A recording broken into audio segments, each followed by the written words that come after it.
그동안 왜 3년이나 양육비를 안 줬냐라고 하니 본인은 때문에 양육비를 안 줬다고 주장을 하는 거예요. 네, 안녕하세요 여러분. 마녀 변호사입니다. 제가 다소 좀 오랜만에 찾아뵙는데요. 오늘은 거짓말을 밥 먹듯이 하는 상대방을 만났을 때 이야기를 좀 해보려고 합니다. 제가 얼마 전에 정말 황당한 조정을 다녀왔어요. 그날 돌아오면서 제 머릿속에 그 황당함과 와, 이렇게까지 거짓말을 한다고 싶은 생각이 많이 들었었거든요. 그날의 이야기를 좀 해드리려고 해요. 이 사건은 일단 남편이 먼저 이혼소송을 제기를 했고요. 저희 의뢰인은 피고이고 아내분입니다. 남편은 막 피고들을 3명으로 특정해서 우리 의뢰인이 이 남자들하고 다 바람을 피웠다 라면서 이혼소송을 제기를 한 거였어요. 우선 이 부정행위 주장과 우리의 항변, 사실관계까지 일일이 다 설명하면 오늘 이야기할 주제의 본질이 좀 흐려질 것 같아서 그 부분은 생략하겠습니다. 아무튼 우리도 반소를 제기를 했고요.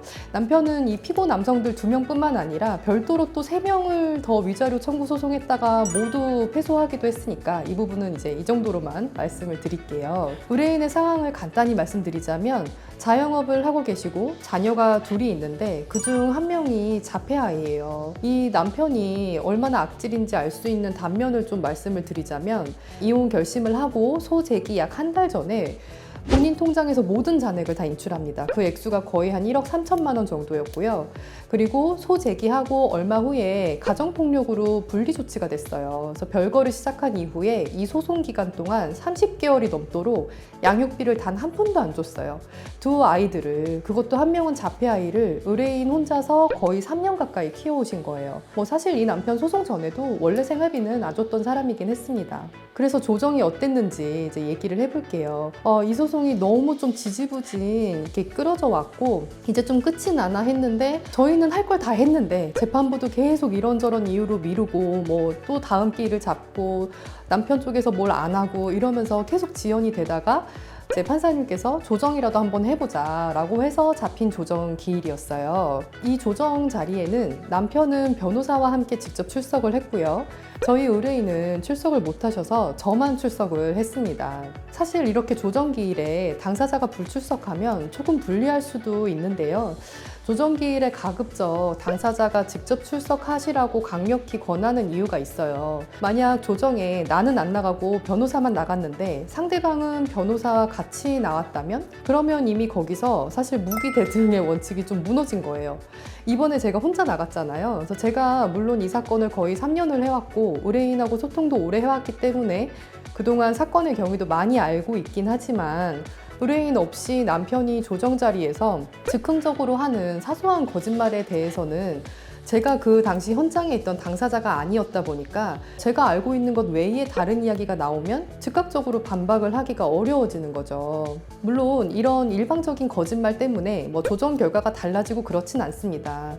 다만 이제 상대방은 조정위원이나 재판부 앞에서 막 거짓말을 하는데 우리는 즉각적으로 반박하지 못한다는 게 좀 찝찝하잖아요. 물론 이 자리가 부담스럽고 무섭기도 하고 피하고 싶고 대면하고 싶지 않은 자리일 수 있지만 변호사를 믿고 함께 출석하시는 것을 권해드립니다. 가보시면 왜 굳이 조정은 꼭 직접 출석하라고 했는지 이해가 되실 거예요. 그리고 내가 목돈 주고 변호사도 선임을 했는데 내가 꼭 직접 법원을 가야 되냐라고 생각하실 수 있지만 변호사는 대리인인 거지 사건의 직접 당사자도 아니고 결국 이제 이거는 내 인생이 걸린 그 의뢰인의 사건인 거거든요. 한 번 하는 이혼 제대로 해야지 라는 생각으로 적극적으로 이런 자리에는 출석하시는 것이 좋습니다.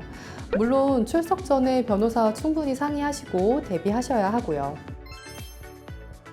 자, 이제 정말 기가 막혔던 남편의 거짓말을 좀 볼게요. 이 남편이 이제 그렇게 막 1억 3천씩 돈을 뺄 땐 언제고 이제는 본인은 돈이 한 푼도 없다. 부모님이 암투병 중이시다. 나는 고시원에서 살고 있다는 둥 가난한 사람 코스프레를 하는 거예요. 그러면서 월급이 340만 원이래요. 그래서 황당했던 거는 그동안 왜 3년이나 양육비를 안 줬냐라고 하니 본인은 공동 양육을 했기 때문에 양육비를 안 줬다고 주장을 하는 거예요. 이게 진짜 얼마나 황당무계한 거짓말이냐면요. 남편이 이미 소송 초기부터 접근금지 상태였고요.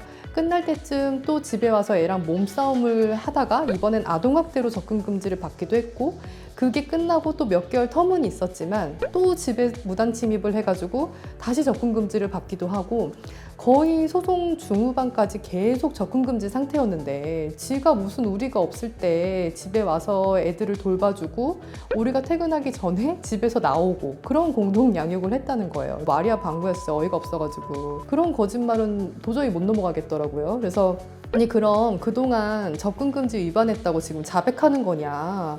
저렇게 성의 없는 거짓말 하는 사람하고 조정 못한다. 그냥 여기서 결렬시키자. 그리고 그 남편한테 그렇게 우렁각시처럼 공동양육을 하셨다면 그럼 지금 애들 다니고 있는 학원이 어딘지도 알고 방문 선생님이 누가 오시는지도 아시겠네요? 라고 물으니까 또 자기가 불리하니까 입을 꾹 닫아요. 그리고 뭐 월급이 340만 원? 분명 소재기 후에도 급여가 350에서 500만 원대까지 들어왔던 거를 기억을 하거든요. 몇 달 전까지는 450 넘게 받지 않았냐라고 했더니 또 대답을 안 해요. 근데 웃긴 건 좀 그쪽 변호사도 약간 포기한 분위기였어요. 제가 의뢰인을 그렇게 막 따박따박 반박해서 공격을 해도 개입을 안 하더라고요.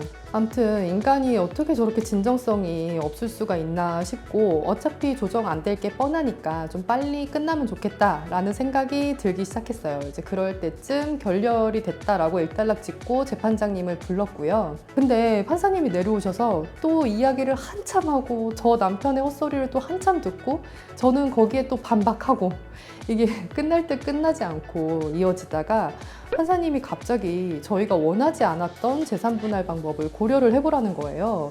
그래서 이제 설명을 좀 드리자면 이게 사실 그 아파트가 공동명의였는데 저희는 이 아파트 소유권 갖고 오면 남편한테 현금으로 정산을 해줘야 되고 그럴 돈이 없어서 차라리 우리가 돈을 받고 소유권을 넘겨주겠다 아니면 공동명의를 유지하면서 처분을 하자라는 입장이었거든요. 근데 이 판사님이 이 남편의 개소리도 다 묵묵히 들어주시고 그러시다가 막판에 이 아파트 그냥 피고가 가져가시죠. 대신 남편한테 7천만 원만 지급하는 거 어때요? 라고 제안을 하시는 거예요. 여러분 이게 제가 뭐 재산 내역과 가액을 다 일일이 공개할 수는 없는데 남편한테 못 받은 과거 양육비 이런 거 다 고려를 하더라도 사실상 아파트를 7천만 원만 주고 우리가 다 갖고 올 수 있다면 거의 기여도가 65%에서 70% 정도 인정된 거나 다름없는 거였거든요. 그래서 저희는 원래는 아파트 소유권을 갖고 오면 당연히 한 1억 5천에서 1억 8천까지는 줘야 할 수도 있다라는 부담에 그 방법은 싫다라고 했던 건데 7천만 원만 주고 아파트를 갖고 올 수 있다니 저희야 너무 좋았죠. 그렇게 눈 하나 깜짝 안 하고 뻔뻔하게 거짓말을 한 남편은 뭐 그렇다고 똑똑하게 거짓말 하는 것도 아니에요. 금방 드러날 거짓말을 그렇게 판사님 앞에서도 했고 판사님도 대충 파악을 하시고 일단 티를 안 내고 다 들어준 다음에 이렇게 결과로서 이렇게 뼈를 때리는구나 라는 생각을 했습니다. 사실은 결국에는 결과적으로 나오면서 저는 좀 내심 통쾌했어요. 제 눈앞에서 막 실실 쪼개면서 거짓말을 버젓이 하던 그 남편의 표정을 잊을 수가 없었고 근데 아마도 그 인간은 이 결과가 본인에게 아주 불리한 거라는 거를 인지하지도 못하지 않을까라는 생각이 듭니다. 그런데 이제 소송하실 때 상대방의 거짓말에 말리지 않게 좀 주의를 하셔야 합니다. 그 거짓말에 말리면 본질적인 부분이 희석되고 쟁점이 흐려질 수가 있어요. 저 사람이 거짓말 한다는 사실에 집착하면서 저 사람 거짓말쟁이다 라는 거를 재판부한테 막 강조를 해야 돼 이런 생각으로 매달리는 것보다는 차라리 법리적으로 우리에게 필요한 주장을 논리적으로 개진하는 것이 우선이라는 점을 참고하시면 좋겠습니다. 물론 이제 거짓말쟁이라는 것도 적절히 부각시키는 요령도 있어야겠죠. 네, 오늘 제가 만난 최악의 거짓말쟁이 이야기는 여기까지입니다. 지금까지 시청해주셔서 감사하고요. 구독, 좋아요 부탁드립니다. 감사합니다.